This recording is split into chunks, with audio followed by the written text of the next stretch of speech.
आज मैं खबर देने जा रहा हूं उससे मेरा सर शर्म से झुक गया लिटरली। और यूएनएससी कमेटी की रिपोर्ट के हवाले से ये बड़ी खबर मिली जिसमें यूएनएससी ने टीआरएफ को पहलगाम हमले का जिम्मेदार माना है।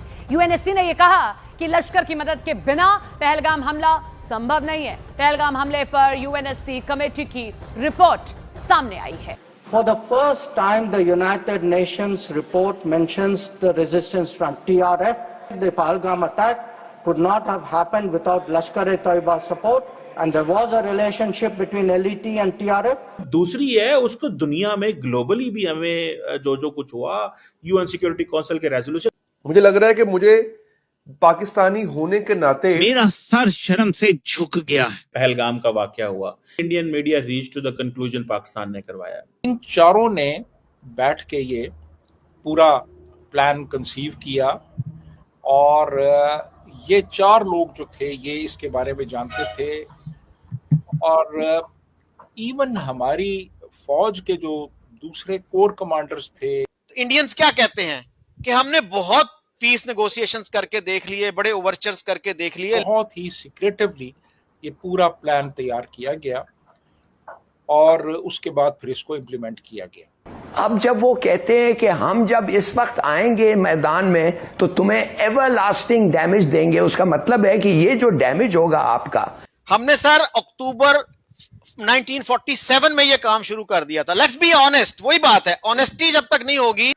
तो दोस्तों, यूएन में जो एक एजेंसी है जो आतंकवाद के ऊपर निगरानी रखती है, जो आतंकवादी संगठन है उनके ऊपर निगरानी रखती है, उसने अपनी एक रिपोर्ट सबमिट की है यूएन को और उसमें बताया है कि जो पहलगाम अटैक हुआ था भारत के अंदर, उसमें जो लोग शामिल थे उसमें लश्कर-ए-तैयबा और टीआरएफ जैसे जो आतंकवादी संगठन है ये शामिल थे और इनको जो है वो अनऑफिशियली बैक करती है पाकिस्तान की आर्मी, पाकिस्तान की आईएसआई और पाकिस्तान स्टेट।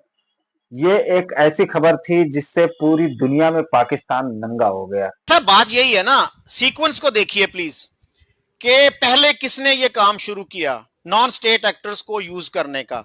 हमने सर अक्टूबर 1947 में ये काम शुरू कर दिया था। लेट्स बी ऑनेस्ट, वही बात है, ऑनेस्टी जब तक नहीं होगी we can not reach any conclusion. इसलिए कि आपने कहा 2 अरब लोगों का फ्यूचर स्टेक पे है, तो it calls for honesty, it calls for truthfulness. तो सर कश्मीर पे अटैक जो था ट्राइबल से करवाया गया, अब तो पाकिस्तानी ओपनली मान लेते हैं, किताबों में आ गया है कि उसमें स्टेट इन्वॉल्व थी और उसने कितनी कत्लो गारत की ये वो लोगों को नहीं बताया जाता। मुसलमानों को भी लूटा, सिखों को भी लूटा और हिंदुओं को तो जो भी किया। बारामूला में देख लीजिए क्या किया, जनरल अकबर की किताब देख लें, जनरल सराफ जो थे अपना जस्टिस सराफ की किताब देख लीजिए। सो कितनी कत्लो गारत हमने अक्टूबर 47 में की। मेरे अपने एक अजीज से मैं ये बात कर रहा था, he refuse to believe this, कहता है पाकिस्तान को तो अभी 3 महीने नहीं हुए थे तो कैसे कर दिया उसने। It's a matter of record sir, यानी छोटा मुल्क होने के बावजूद हम इतने बड़े बड़े पंगे लेते रहे हैं, तो हमारी अप्रोच प्रो पीस नहीं रही अनफॉर्चुनेटली। उससे भी पहले आप देखिए जूनागढ़ की एक्सेशन हमने कबूल की, अंडर व्हाट लॉजिक?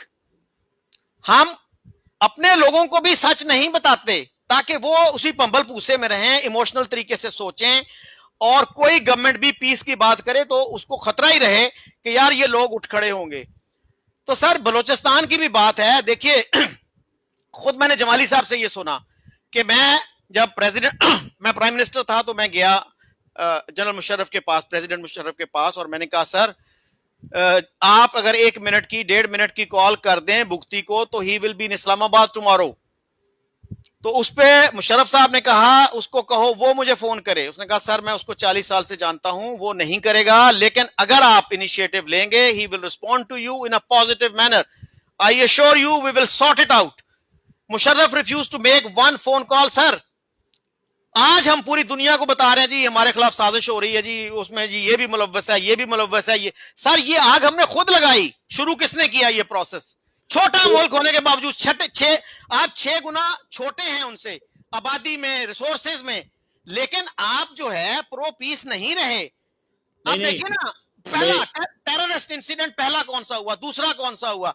अब देखिए एक इंडियन सिटीजन, आम एक इंडियन सिटीजन है, वो अपनी गवर्नमेंट के पास जाता है कि यार छोटा मुल्क होने के बावजूद पाकिस्तान इतना कुछ करता है, आप क्यों नहीं करते? मुल्क से क्या मुराद है सर पाकिस्तान की आबादी देख लीजिए, रिसोर्सेज देख लीजिए। तो शुरू में एक्सेप्ट कर लिया ना कि हमने नॉन स्टेट एक्टर को इस्तेमाल किया for getting so much objectives. मेज पे बैठ के हल किया जाएगा। ये फरवरी में होता है, लाहौर डिक्लेरेशन, वाजपेयी जी आते हैं और हमारे दरमियान इंडिया और पाकिस्तान के दरमियान तल्लुकात बढ़ने का जो अमल है उसका आगाज होता है बाकायदा तौर पे, और फिर वो चले जाते हैं वापस। मार्च का महीना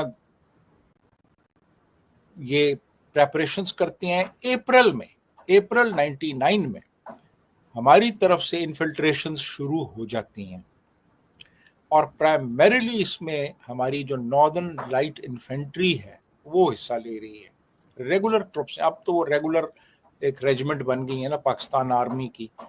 99 में यानी ये जब कॉन्फ्लिक्ट हुआ है, कारगिल हुआ है, उस वक्त वो पैरामिलिट्री थी, लेकिन बाद में फिर अब इसको रेजिमेंट बना दिया गया है और ये पूरे पाकिस्तान में है। पहले सिर्फ ये नॉर्दर्न एरियाज में होती थी।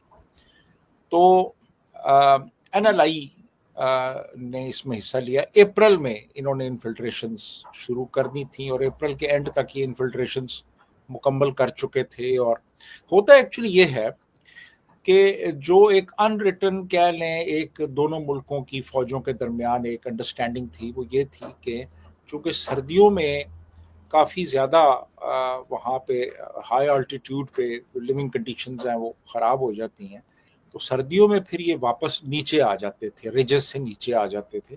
सर्दियां गुजार के फिर गर्मियों में ऊपर चले जाते थे और अपनी जो पोस्ट थी उनको ऑक्यूपाई कर लेते थे। तो इंडियंस ने भी यही किया था।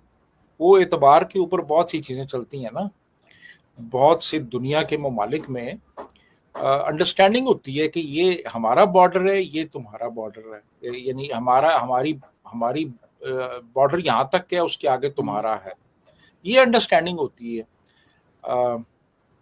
तो यही अंडरस्टैंडिंग थी कि ये रिज हमारी है, ये तुम्हारी। तो वो इंडियंस जो थे ना वो सर्दियों में पोस्टें अपनी छोड़ के पीछे चले गए।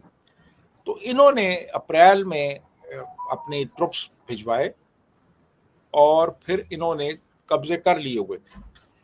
तो ये 3 मई को इंडिया को पता चला। उनके कुछ जो शेपर्ड्स थे, ये चरवाहों ने कुछ देखा, मूवमेंट देखी और उन्होंने कहा जी कि उन्होंने जाके बताया। तो दोस्तों, ये फर्स्ट डे जब पाकिस्तान बना था उसके अगले ही दिन से पाकिस्तान ने आतंकवाद को सपोर्ट करना स्टार्ट कर दिया था। ये बात अब कहीं पे भी छुपी नहीं है और अब तो पाकिस्तान के अंदर से भी जो है वो उनके ही आदमी, उनके ही बंदे पोल खोल रहे हैं कि पाकिस्तान फर्स्ट डे से आतंकवाद को सपोर्ट करता चला आ रहा है और आज तक पाकिस्तान जो है वो आतंकवाद को सपोर्ट करना बंद नहीं कर पाया है, आतंकवाद का साथ नहीं छोड़ पाया है।